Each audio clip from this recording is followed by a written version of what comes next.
So your pet is basically a celebrity online, right? But is your bank account reflecting that fame? Yeah. Turning all those cute pictures and viral videos into actual high-paying brand deals, that's a whole different beast. So today, we're going to break down the exact data-driven strategy you need to start landing the partnerships you and your furry friend actually deserve. I mean, this is the big, frustrating question, isn't it? You know the feeling. You're putting in all the work. Your community is growing, the engagement is fantastic, but the brand deals? They're either insultingly low, or worse, you're just hearing crickets. It's a super common problem, believe me. But the good news? It is totally fixable. Okay, so where's the disconnect? Well, more often than not, it all boils down to one single fundamental mistake in how you're actually approaching brands. It's a mistake that, frankly, can make you look a bit amateurish, and it could be costing you thousands. But here's the kicker. It is so easy to fix once you see it. And here it is, the big one. You're trying to use one single, unfocused document for everything. You know what I'm talking about? That kitchen sink PDF, where you throw in your pitch, your past work, all your stats, your pricing, the whole shebang.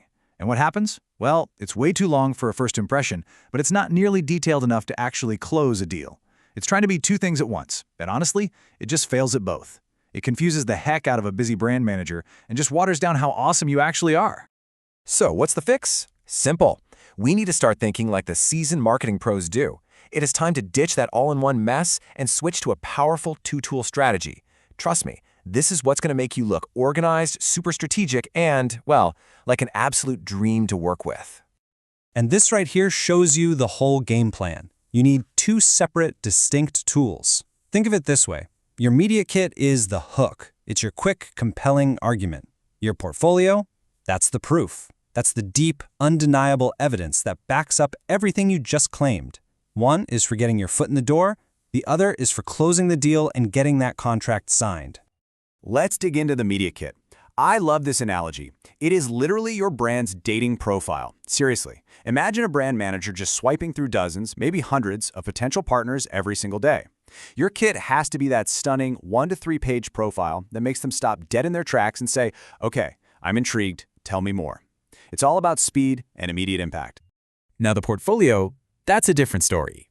If the media kit is the dating profile, the portfolio is your evidence locker. This is not for the first date, right? This is for when things start getting serious. This is where you lay it all out, the deep dive case studies, the nitty-gritty analytics, the full stories behind your biggest wins. It is the absolute, irrefutable proof that you know what you're doing. Okay, so how does this actually play out in the real world? It's a super simple professional workflow. Step 1, you lead with your media kit. Its only job is to get that first yes, the yes to just having a conversation. That's it. And only then, once they've shown they're interested, do you send them the link to your full in-depth portfolio. See how that works? It respects their time and instantly positions you as a strategic partner, not just some random creator spamming their inbox. All right, so you've got the right tools to get the conversation started. Perfect. But what do you actually put in those jewels? This is crucial. You have to speak the language that brands understand and value most. And let me tell you, in today's market, that language is data, numbers. This is how you prove your worth, period. And look, let's just get one thing straight, right here, right now. Follower count, it's a vanity metric. The industry has moved on. A huge follower count is fine, it's nice, but smart brands know it can be bought, it can be faked, it can be totally misleading. The real currency of influence today isn't how many people follow you, it's how many people take action because of you. It is all about genuine, authentic engagement. And guess what? As a pet creator, you are sitting on a secret weapon, a superpower really. Industry research shows again and again that pet accounts can pull in engagement rates up to 3 times higher than your typical human influencer. This is what we call the pet niche advantage, and you absolutely have to be shouting this from the rooftops. It's a huge selling point. I mean, look at this chart. It just drives the point home, doesn't it? Your average lifestyle influencer, they're happy with a 2 or 3% engagement rate. But pet influencers, it's totally normal to see 9%, 10%, even higher. And why is that? It's simple, right? The emotional bond people have with animals is just off the charts powerful. This is the data you need to be leading with in every single pitch. So you need to focus on the KPIs, the metrics that brands actually care about. We're talking about engagement rate, but calculated by reach. You know, the number of people who actually saw the post, not just your follower count. That proves your content is hitting home. Then you've got things like click-through rate, are people clicking the link, audience retention, are they watching your whole video? And of course, the holy grail, conversions. Did your post lead to a sale? This is how you talk business. But hold on, here's the next level. Having the right data is one thing, but on its own, it's just numbers on a page, a little boring. To be truly persuasive, you have to wrap that data in a story. You have to go from being a data reporter to a data storyteller. This quote just nails it. The data, that gives a brand the logic to work with you. It checks the box. But the story, that's what creates the emotional connection that actually seals the deal. It's what makes your pitch stick in their mind and helps them literally picture a successful campaign with you. Okay, let me show you what I mean. Here's the before. This is how most creators present their audience data. It's just a cold, boring fact. Audience, 65% female, age 25-34. I mean, yeah, it's technically correct, but there's no life to it, no personality. It's just a number. Now, look at the after. What a difference, right? When you turn that same exact data into a story, you're not just listing a demographic anymore. You are painting a vivid picture of their ideal customer. You're describing a persona.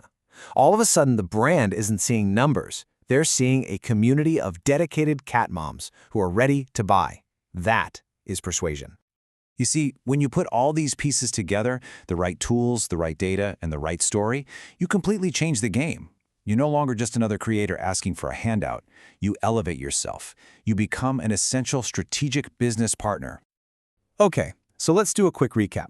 This is your new Pro Toolkit. Number 1, create 2 separate tools, a media kit for the hook, a portfolio for the proof. Got it? Number 2, lead with data that actually matters. Think engagement rate, not follower count. Number 3, always play up your pet niche advantage. That high engagement is your superpower. And number 4, don't just give them numbers. Tell them a story that makes your audience real. And really, this all comes down to a crucial mindset shift. Your goal isn't just to post a cute photo. It's not just to make a funny video. When you're talking to a brand, your goal is to drive real, measurable business results for them. The second you start thinking and talking like that, absolutely everything changes. So, at the end of the day, it really all boils down to this one question. The tools, the data, the storytelling we just went over, that's the stuff that separates the hobbyists from the high-earning pros. So you have to ask yourself, are you just a content creator or are you a strategic business partner? Because how you answer that question and how you present yourself, that's completely up to you.